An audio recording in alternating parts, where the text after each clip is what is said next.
আসসালামু আলাইকুম গাইস, একটি নতুন রেসিপির সাথে আপনাদের সবাইকে স্বাগত জানাচ্ছি। চিকেন মোগলাই পরোটা।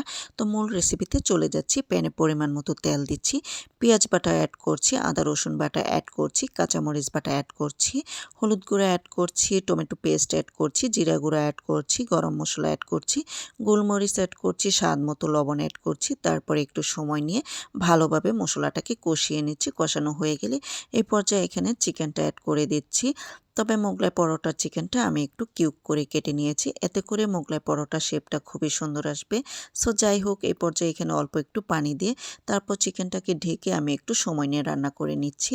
তো ভিডিওতে দেখতেই পাচ্ছেন এখানে আমি কতটুকু পানি দিয়েছি।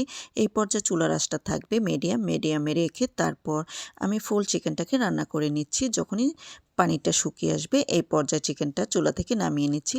এদিকে মোগলাই পরোটার জন্য এখানে মেজারমেন্ট কাপের 3 কাপ ময়দা নিয়েছি, স্বাদ মতো লবণ অ্যাড করেছি, পরিমাণ মতো তেল অ্যাড করে তারপর শুকনো উপকরণটাকে হাতের সাহায্যে ভালোভাবে ময়ান করে নিচ্ছি।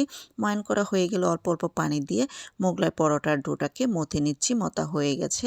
এই পর্যায়ে আমি উপরে একটু তেল ব্রাশ করে তারপর ডোটাকে ঢেকে আধা ঘন্টার মতো রেস্টে রেখে দিচ্ছি।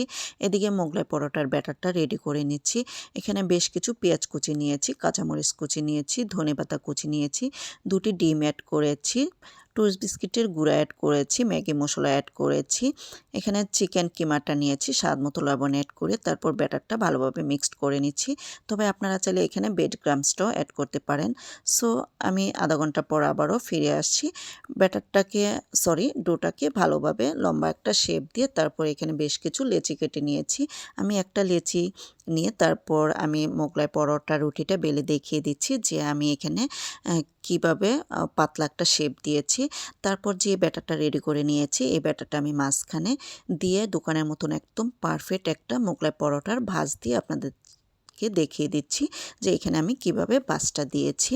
তারপর চুলায় একটা প্যান বসিয়েছি, পর্যাপ্ত তেল দিয়ে যখনই তেলটা গরম হয়ে আসছে এই পর্যায়ে মোগলাই পরোটা দিয়ে তারপর একটা প্যাচুলার দিয়ে উপরে একটু তেলটা ছিটকে দিয়েছি, এতে করে পারফেক্টভাবে মোগলাই পরোটা ভাজা হয়ে যাবে।